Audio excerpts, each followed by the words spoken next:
오늘 마태복음 9장 9절부터 13절을 저희가 읽었는데요. 이 말씀을 통해서 함께 은혜를 나눌 제목은 죄인을 부르신 예수라는 제목입니다. 서론으로 좀 생각해 볼 것은 우리는 이 땅에 태어나기도 전에 사실 우리가 모르고 있었지만 영적인 문제가 존재하고 있었습니다. 그래서 어, 하나님께서 우리에게 말씀을 통해서 깨닫게 하시는 이 복음의 내용은 나는 정말 인생의 해결 방법이 없구나. 나는 무지하구나. 나는 아무리 노력해도 내 삶조차도 회복시킬 수가 없구나. 이렇게 우리 자신이 진실한 질문 앞에 놓일 때, 그때만 복음이 이해가 됩니다. 오늘 말씀도 그런 말씀이거든요.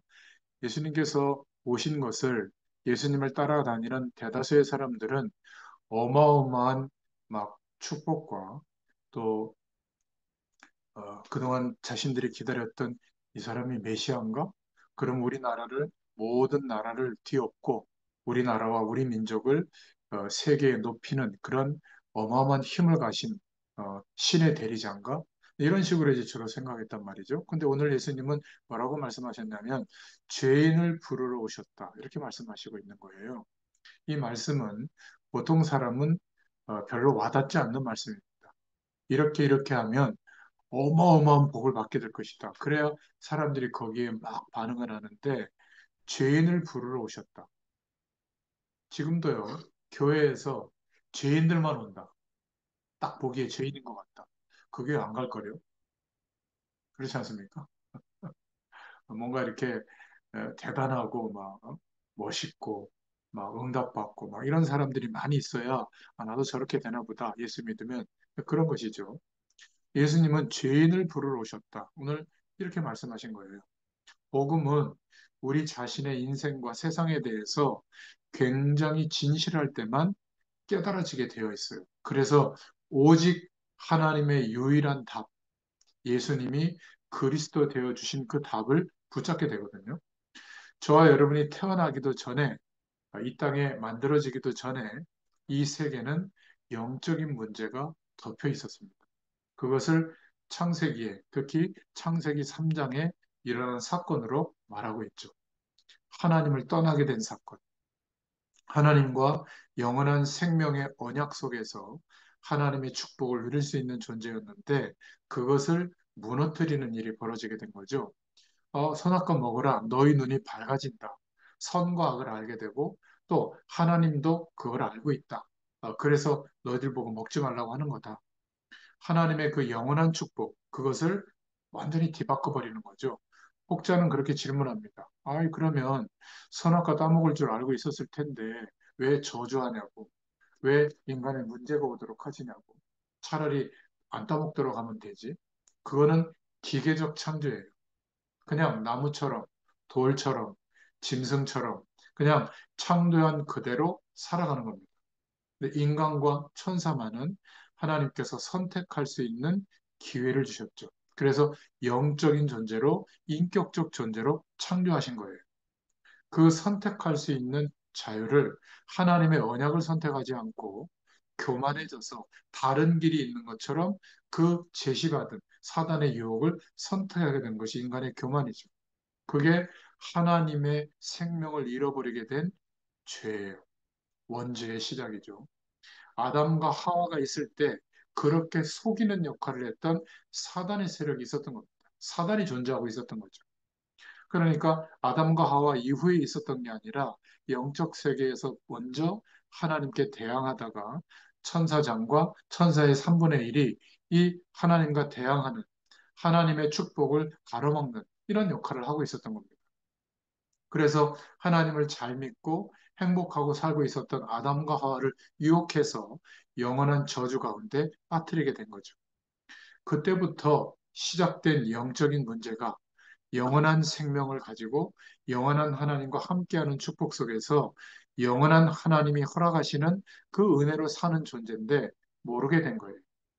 물과 함께 있어야 될 물고기가 물을 떠나 있는 상태처럼 영적 존재인 인간이 영원한 생명이 없다 보니까 태어나서 언젠가는 죽는 인생의 시간표를 딱 계산해서 뭐 해야지, 어떻게 해야지, 이런 사람들이 걸어가는 그 세상의 인생의 길을 그대로 답습하고 있는데 단 한 사람도 영원한 만족 있는 사람이 없어요. 그렇지 않습니까? 꼭 병이 들어서만 그런 게 아니라 성공하고 대단한 조건 속에 있는 사람도 만족이 되지 않습니다. 저는 우리 박 집사님을 지금보다 훨씬 잘 나가실 때, 안산에 있을 때, 그때 뵀었거든요. 근데 그때보다 지금이 조금 더 이렇게 살아가는, 일하는 것들은 아마 힘들고 그러실 거예요. 근데 영적으로는 비교가 안 됩니다. 하나님의 축복과 은혜가 충만해져 있거든요. 인간은 하나님의 생명이 회복되고 그리스도로 말미암아 영원한 하나님의 축복이 경험돼야 그때부터 시작되는 것 같아요. 나는 누구인지, 무엇을 위해서 어떻게 살아야 할지. 그런데 이러한 것을 모르고 열심히 살면 나도 모르게 이 흑암 세력을 통해서 전달되어지는 영적인 문제가 덮치는 거예요. 20살 정도 될 때까지, 그럼 성인이 될 때까지는 별로 표시가 안 나는 사람도 있습니다. 어떤 사람은 30살, 40살 될 때까지도 열심히 살다 보니까 표시 안 나는 사람이 있죠. 그런데 50쯤 넘어가기 시작하면 거의 문제가 오기 시작합니다. 이런저런 곳에서 문제가 오죠. 그때 인간의 진짜 문제가 무엇인지 깨달으면 많이 늦어요. 고통당하다가 그 당하는 문제를 넘어서서 그 고통을 통해서 역사하는 저주의 세력이 그 사람의 마음과 생각과 삶의 문화와 가치관을 사로잡아 버리거든요. 그러니까 못 빠져나와요. 그것 아니면 안 된다고 생각하거든요. 시달립니다. 다 망하는 즈음에 돼서야 겨우 복음을 붙잡게 돼요. 그래서 정상적인 교회는 죄인들이 오기 때문에 교회가 어려울 수밖에 없어요. 그런데 세상의 기준과 교회 분위기가 같으면 뭐 여러 가지 많은 사람들이 와서 그 기준으로 성공의 개념, 또 잘 되는 개념, 커지는 개념, 뭐 부자가 되는 개념, 이런 인생관으로 같이 가게 되겠죠. 그리고 세상과도 정치권이나 사회 문화권과 적당히 타협해서 공생하는 관계가 될 겁니다. 여러분, 교회의 역사를 한번 쭉 보세요. 정말 복음이 회복될 때는 단 한 시대도 그 시대와 타협이 되지 못했어요. 왜냐하면 세상의 기준과 완전히 다르거든요. 그리스도로 말미암아 하나님이 주시는 축복을 가지고 사는 인생관으로 살기 때문에 세상과 함께 갈 수가 없었어요. 오히려 세상을 향해서 틀렸다고 말하죠. 거기에서 돌이키라고 말하는 것이 복음 전하는 내용이었던 겁니다. 예수 믿으면 우리가 지금 세상적인 복을 받는다. 이거는 세속화된 교회의 모습이 지금 자리하고 있는 겁니다. 그러니까 예수님이 죄인들을 부르러 왔다. 이런 말씀은 별로 안 와닿는 거예요. 오히려 입을 크게 열라. 내가 채우리라. 뭐 30배, 60배, 100배, 막 땅끝까지, 막 뭐라 그럴까. 이렇게 뭔가 크게 막 성공하고 대단한 일이 일어나는 이런 말씀도 있거든요. 예수 믿으면. 근데 그런 것들이 더 우리에게 와닿죠. 그러니까 지금 우리의 삶 속에 정말 하나님의 말씀을 기다리고 있는 그 한 사람의 영혼에 대한 안타까움이 별로 없는 거예요. 그냥 분위기상 모여는 있지만 흩어져서 개인의 삶 속에 한 주일 동안에 단 한 번도 이 복음의 축복이 내 삶과 인생의 언어를 통해서 전달되고 영향력이 나타난 적이 없는 겁니다. 그런데 모이면 대단한 것 같아요. 그게 군중심리거든요. 그런데 초대교회는 보세요. 그렇게 모자란 사람이 모였는데 인간적으로 객관적으로 보면 하나님이 역사할 수가 없는 것 같아요. 그런데 성령으로 역사한 겁니다. 성령으로 역사하니까 어떻게 되죠? 그 어마어마한 핍박을 다 견디고 300년쯤 지나고 나서는 로마 제국이 국교로 인정할 만큼 확산된 거예요. 이게 하나님의 역사입니다. 그래서 성령으로 함께 하시는 그 은혜가 우리에게 정말 임하면 인생은 변화되어집니다. 어떻게 변화되어지냐면 하나님이 함께 하시는 그 은혜가 실제가 되도록 변화를 주세요. 그러니까 내가 누구인지 무엇을 위해서 어떻게 살아야 할지를 알고 그 하나님이 원하시는 방향을 따라 이제 오늘이 있게 돼요. 인생관이 완전히 바뀌게 되죠. 자, 이런 사람들에게 하나님은 약속하신 축복들을 정말로 역사하시고 그들을 통하여 땅끝까지 이 복음이 증거되어지도록 하시는 하나님의 일을 이루시는 줄로 믿습니다. 그래서 오늘 본론의 첫 번째로 주님은 죄인을 부르러 오셨다. 많은 사람들은 이 죄인을 부르러 왔다는 말이 그렇게 많이 와닿지 않죠. 그냥 용감하게 살고 막 최선을 다하는데 어떤 면에서는 진지하게 인생에 대해서 질문을 안 해본 겁니다. 포장하고 있는 거죠, 아직까지는. 문제가 심각하게 와 있는데도 아닌 것처럼 감추고 살아가는 경우가 많아요. 그래서 겉으로 보면 굉장히 좋은 모습처럼 비춰지지만 실제로는 영적 상태는 죽어가고 있는 겁니다. 누가 알고 있죠? 가장 가까이 있는 가족들, 자녀들이 보고 있잖아요. 알고 있습니다. 그래서 하나님께서 이 문제를 해결하시려고 예수 그리스도를 보내신 줄로 믿습니다. 그 답이 오늘 말씀이에요. 예수님께서 죄인을 부르러 오셨다. 이렇게 말씀하고 있는 겁니다. 바로 우리의 인생에 감춰져 있고 숨겨져 있는 근본적인 문제를 해결해 주시려고 오신 겁니다. 오늘 이 말씀을 영상으로 혹시 듣는 분들 중에는 나중에 처음 믿는 분도 있을 겁니다.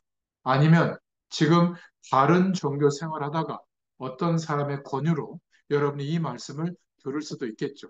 그래서 뭔가 한쪽 구석이 여전히 불안한 상태로 살고 있을 수도 있습니다. 여러분, 오늘 예수님을 그리스도로 믿고 하나님의 자녀된 저와 여러분은 절대 걱정할 필요가 없습니다. 그것은 사단이 속이는 생각이지 걱정할 필요가 없어요. 죄와 사망의 법에서 생명과 성령의 법으로 옮겼습니다. 이 세상에 보이는 것 속에서 살고 있는 것 같지만 하나님의 나라가 임해 있는 그 배경 속에 우리의 인생이 있는 줄로 믿습니다. 이것을 발견하고 체험하는 것이 예수 믿는 사람의 삶이에요. 그것을 말해줄 이야기가 내 삶에 자꾸 만들어지고 확인될 수 있기를 바랍니다. 그 내용을 얘기해 주는 거예요. 그때 하나님의 성령은 역사합니다. 예수님께서 죄와 흑암의 권세를 이미 꺾어버리셨어요. 죽으시고 부활하심으로. 우리가 그것을 믿을 때 우리가 가지고 있는 그 영원한 문제를 해결해 주신 줄로 믿습니다. 그래서 예수님이 오신 거예요. 저와 여러분이 불안해하고 있는 그 문제를 해결하시려고 오신 겁니다. 우리나라는 5천 년 동안 우상을 숭배했던 나라죠. 저주 가운데 빠져 있던 나라입니다. 그 우리나라를 건지시려고 120년, 130년 전에 이 땅에 선교사들을 보내신 겁니다. 20대 파릇파릇한 그 선교사님들이 와서 거의 풍토병으로, 핍박으로 순교당했거든요. 그 하나님의 역사하시는 축복 때문에 이제 우리에게 이 복음이 전달되어지고 이렇게 살 길이 열리게 된 거예요. 그렇다면 이제 우리가 그 복음에 빚진 마음이 있다면 지금도 우리보다 문화권이 높은 문화권도 있지만 거의 문화권이 우리보다 못한 나라들도 많거든요. 그 나라와 민족을 향해서 이제는 선교의 마음이 일어나는 것이 정상인 줄로 믿습니다. 그렇죠? 또 교회도 보면 큰 교회들도 있고 좋은 교회들도 많지만 지금 막 개척하는 교회들 또 미자립 교회들 이런 교회들도 많아요. 조금만 관심 가지면 우리나라 안에도 그 교회들을 세워서 주의 종들을 통해서 많은 복음의 확산이 일어나도록 할 일이 많습니다. 그렇죠? 저도 이제 4월 말이나 5월 초쯤 교회를 설립하기 위해서 이렇게 임대할 그 건물들을 알아봤는데, 뭐 서울은 대단하더라고요. 그 임대료가. 하여튼 상상을 초월해요. 저희 교회 이제 뭐 몇 명 모이지 않는 교인의 규모는 막 상상하기가 어렵습니다. 그런데 예전에 제가 생각해 보면 중앙교회 제가 이제 그 교육자로 있을 때 그 목사님은 그 개척교회들을 한, 한 20군데를 도와요. 그래서 그 임대료, 지금으로 생각하면 월세였던 것 같아요. 그때만 해도 한 20 몇 년 전이니까 뭐 30만 원, 50만 원 이렇게 한 20 몇 군데를 도우시더라고요. 그러니까 그런 교회들이 한 1년, 2년 그런 후원을 받아서 가장 그 어려울 때 그 배경을 가지고 금방 자립하는 교회로 일어서는 것들을 봤거든요. 우리가 전도와 선교할 수 있는 그런 기도 제목을 가지고 보면 굉장히 많습니다. 너무 감사한 거는 어, 제가 이번 주일날 설교하면서도 말씀을 전했는데 이제 부활주일이 돌아오면 세례의식도 있고 뭐 성찬예식도 있잖아요. 저희는 아직 그 집기도 없어요. 세례 그 하는 집기 있잖아요. 성찬 집기. 그거를 말씀 중에 이렇게 얘기했더니 저희 교회에 나오는 그 청년 하나가 목사님 그거 제가 하겠습니다. 그렇게 몽땅 할 테니까 다른 분 이렇게 얘기하지 마시고 본인한테 얘기를 하라는 거예요. 그 금액이 좀 나갈 텐데 아이 평생 우리 교회가 쓸 건데요. 그렇게 얘기하더라고요. 그게 얼마나 감사한지. 그게 별것 아닌 것 같아도요. 정말 하나님께서 이들의 마음을 하나님이 이렇게 들어서 역사하는구나. 제가 참 감격했어요. 작은 거지만. 여러분, 현장에는 복음이 필요해서 숨이 너무 알락말락하는 사람들이 가득 차 있습니다. 제가 너무 감사한 것은 우리 박시담 통해 가지고 병원을 허락해 주셔서 거기서 수혜비를 드리는데 얼마나 갈급하시겠어요. 그냥 병도 아니고 암이라고 하는 병이 들으셨는데 정말 위독한 사람도 있고 또 처음 발견된 사람도 있고 의술이 좋아져서 치료도 많이 됩니다. 그러나 얼마나 마음 상태가 벌써 암이다 그러면 굉장히 연약해져 있잖아요. 이분들이 복음의 말씀을 듣고 힘을 얻으시는 거예요. 그리고 이분들이 기도하고 찬양하는데 제가 다른 곳에서 말씀 인도하는 거하고는 달라요. 얼마나 하나님의 역사하심이 느껴지는지 모르요 오히려 제가 은혜를 받고 오거든요. 여러분 기억하시기 바랍니다. 하나님께서 우리나라에 복음의 문을 열어주신 줄로 믿습니다. 절대 사람 말, 불안한 조건 이것 때문에 힘들어하지 마세요. 사단은요 불안해하는 것을 알고 자꾸 건드리는 겁니다. 겁낼 필요가 없어요. 하나님의 아들이 나타나신 것은 마귀의 일을 멸하려 하심이라. 요한일서 3장 8절에 말씀하고 있죠. 예수님께서 십자가 지시고 죽으시고 부활하심으로 모든 죄와 흑암의 권세를 이미 꺾어버린 줄로 믿습니다. 오늘 본문의 말씀을 약속으로 붙잡으세요.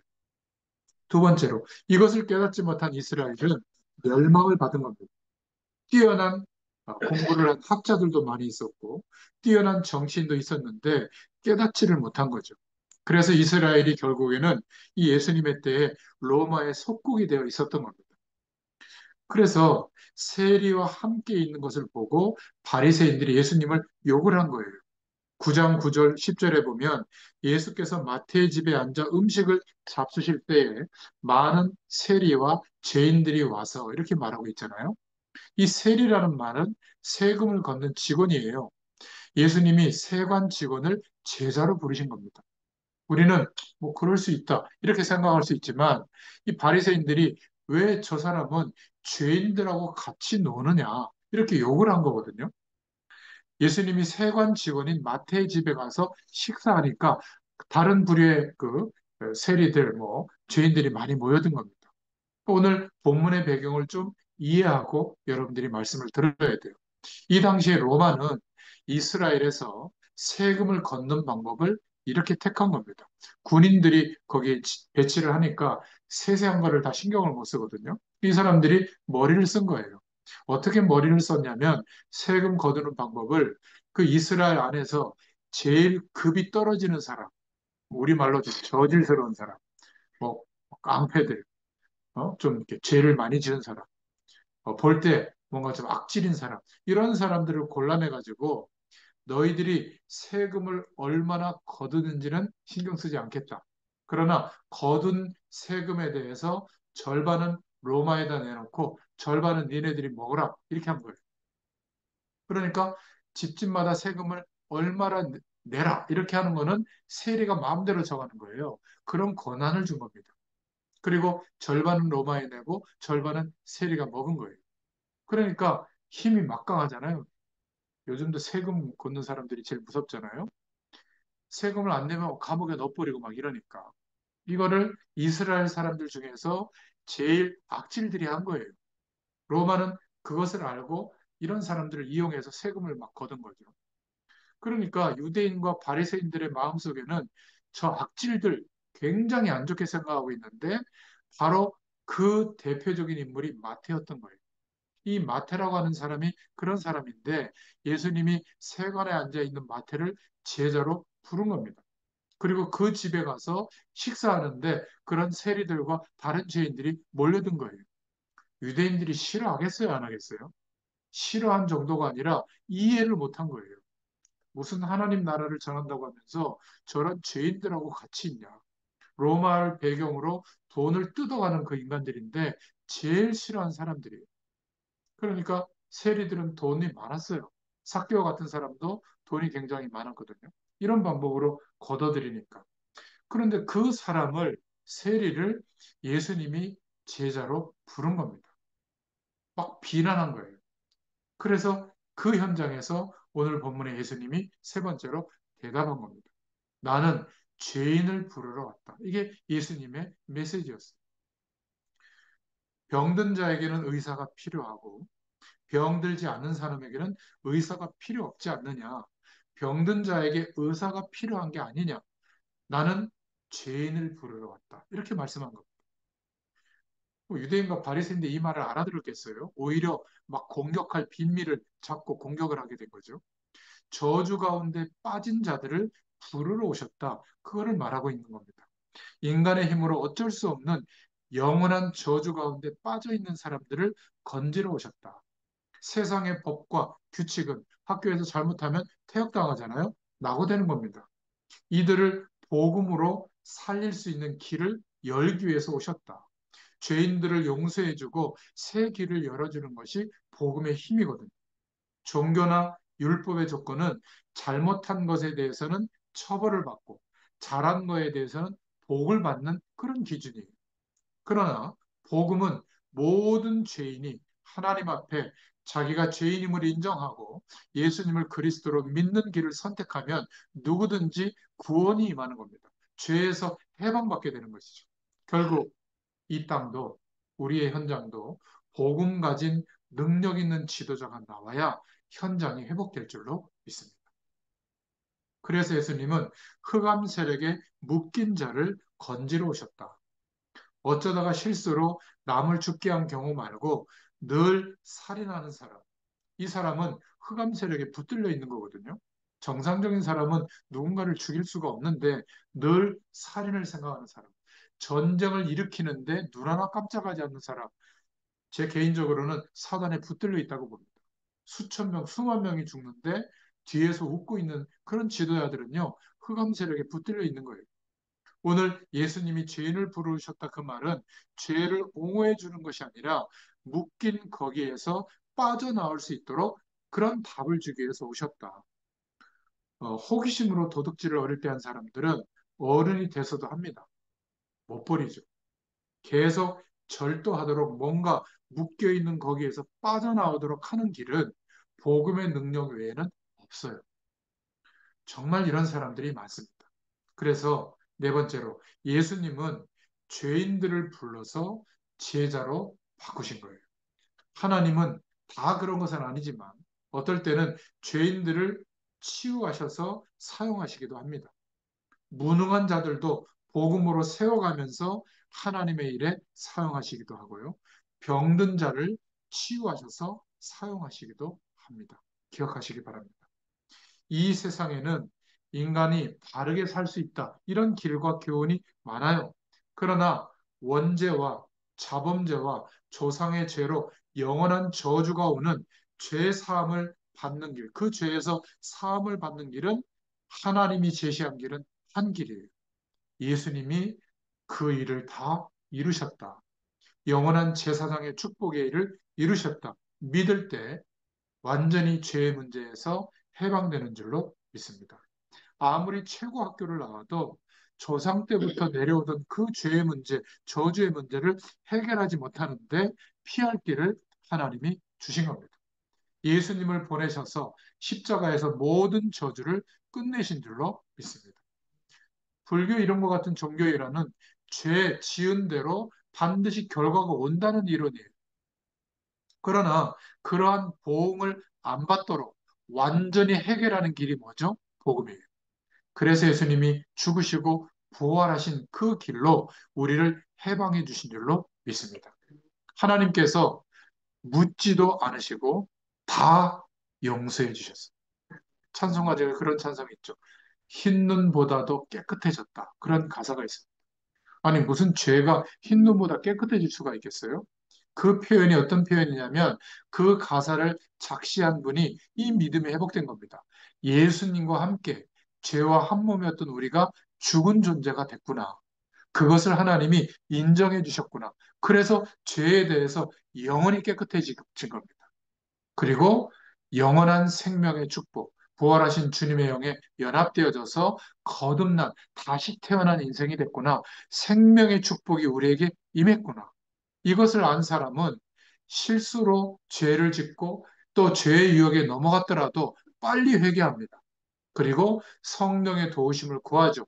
같은 죄의 유혹에 걸려들지 않도록 성령의 권능과 능력으로 이길 수 있도록 구합니다. 하나님이 힘을 주실 줄로 믿습니다. 우리는 나의 약점이나 실수를 인정하고 회개해도 안 되는 문제가 뭐냐면 죄 문제예요. 죄는 권세거든요. 영적인 권세예요. 우리의 결심으로 해결할 수 있는 게 아닙니다. 성령의 도우심으로 해결할 수 있는 거예요. 어떤 단체에서는 우리가 지은 모든 죄를 다 찾아서 사람들 앞에서 다 끄집어내서 고백해야 된다. 용서를 구해야 된다. 이런 단체가 있어요. 그럼 어떻게 될까요? 남편 앞에서 과거에 있었던 여러 가지 흑역사들, 처녀청각대 이혼당합니다. 그럴 필요 없어요. 우리도 우리가 지은 죄가 기억나지도 않습니다. 다 기억난다고 해도 그 죄의 권세에서, 죄의 결과, 보응에서 해결되는 게 아닙니다. 양심적으로 살아간다고 해서 해결되는 게 아니에요. 그게 뭐죠? 원죄입니다. 우상 숭배했던 조상들의 죄, 자범죄는 좀 아닐 수는 있겠죠. 그러나 예수 믿는 순간 그 모든 죄의 권세에서 결과에서 하나님께서 용서해 주신 줄로 믿습니다. 아멘. 죄인은 옛사람은 죽게 된 거예요. 그리스도와 함께. 그리고 거듭난 인생이 된 줄로 믿습니다. 나와 나의 후대가 받을 저주를 예수님께서 십자가에서 다 못 받고 부활하신 부활의 영에 우리를 구원해 주신 줄로 믿습니다.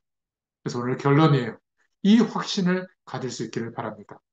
하나님께서 저와 여러분을 그리스도로 말미암아 하나님의 자녀로 부르셨을 때 모든 저주에서 해방시켜 버린 겁니다.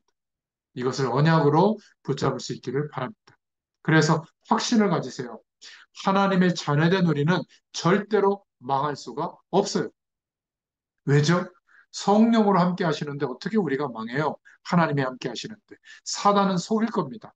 요한복음 8장 44절에 또 베드로전서 5장 7절부터 8절에 우는 사자같이 두루 다니며 삼킬 자를 찾는다. 그렇게 속이기 위해서 공격합니다. 기억하시기 바랍니다. 세 번째 결론. 이제는 과거의 모든 아팠던 쓰라린 기억에서 해방받으시길 바랍니다. 확신 가지지 않으면 자꾸 그런 기억을 건드려요. 근신하라 깨어라. 너희 대적마귀는 우는 사자같이 두루다니며 삼킬 자를 찾나니 그랬죠. 대부분의 사람들이 과거가 어떻다, 못 배웠다, 그런 힘든 일을 나한테 저 사람이 했다, 부모님이 했다, 다 갖고 있어요. 다 옛날 생각에 사로잡혀 있거든요. 우리가 옛날은 기억은 해야 되지만 그러한 상처에 사로잡히면 안 됩니다. 그러면 결국 사단에게 당하게 되어 있거든요. 이미 예수 그리스도께서 저와 여러분을 영원히 저주에서 해방시켜 버렸는데 자꾸만 그 생각으로 돌아가니까 어려움을 당하는 거예요. 하나님의 자녀이기 때문에 사단에게 공격당해도 물론 망하지는 않아요. 그러나 손해가 굉장히 많은 겁니다. 저와 여러분이 옛날에 우리도 모르게 그런 가치관으로 살았던 거죠. 세상 권세를 숭배하고 마귀를 섬겼던 겁니다. 그런데 하나님의 자녀가 되니까 건드릴 거 아니에요? 거기에 속지 마시기를 바랍니다. 저와 여러분은 이미 하나님의 자녀가 된 거예요. 오늘 예수님의 말씀을 기억하세요. 나는 죄인을 구하러 왔다. 정확하게 말하면 저주에 빠진 자를 건지러 왔다. 예수 믿고 어려운 사람들 전부가 과거에 옛사람의 기억에 사로잡혀 있어서 그렇습니다. 예수 믿는 사람이 분명히 예수 믿는데 어려움 당하는 사람은 과거의 기억 때문에 그래요. 전부 내려놓으시길 바랍니다. 우리는 그리스도 안에서 이제는 마지막 결론, 남은 시간은, 인생의 시간은 하나님의 응답을 받을 시간만 남겨져 있는 거예요. 예수님께서 다 갚아주신 줄로 믿습니다. 나 대신에 내가 빚진 것, 하나님 앞에 다 갚아주셨어요. 그런데 왜 내가 또 열심으로 갚으려고 합니까? 아니, 육신적으로도 아버지가 내가 진 빚을 갚아줬다면 무엇 때문에 빚진 것을 갚으려고 또 열심히 가서 일해줄 거예요. 그렇지 않습니까? 하나님이 예수 그리스도를 보내셔서 저와 여러분이 받을 모든 저주를 전부 십자가에 못 박고 영원한 생명의 축복으로 저희들을 구원해 주신 줄로 믿습니다. 내가 너희를 부른 것은 죄인을 부르기 위해서 왔다. 우리가 그 축복 가운데 회복된 줄로 믿습니다. 우리가 다른 사람들을 볼 때도 이 눈으로, 복음의 눈으로 볼 수 있기를 축원드립니다. 기도하겠습니다. 하나님께 감사를 드립니다. 우리가 과거의 흑암의 세력에 또다시 사로잡히지 않도록 하나님께서 역사하여 주시옵소서. 과거에 받은 저주에 사로잡히지 않도록 하나님께서 응답하여 주신 줄 믿습니다. 우리 부모들과 선조들의 우상 숭배하던 저주에 사로잡히지 않게 하여 주시옵소서. 배우지 못한 무식이라고 하는 거기에 사로잡히지 않도록 하나님이 새 힘과 능력을 더하여 주시옵소서. 과거에 실패한 것에 사로잡혀서 넘어지지 않도록 주의 백성들에게 성령으로 역사하여 주시옵소서. 죄인을 부르셔서 제자로 삼으신 주님께서 저희들을 부르사 하나님의 일꾼으로 삼아주심을 감사드립니다. 모든 실패와 저주가 영원히 무너지게 하여 주시옵소서. 오늘 주의 백성들에게 새 힘을 허락해 주시고 영적인 눈을 열어 주시옵소서. 하늘의 지혜를 얻게 해주시고 지금부터 하늘의 축복을 받게 하여 주시옵소서. 이제는 전도와 선교의 축복을 누릴 수 있도록 기도의 비밀을 가지고 응답을 받게 하여 주시옵소서. 예수님의 이름으로 간절히 축복하옵고 기도하옵나이다. 아멘. 감사합니다. 감사합니다.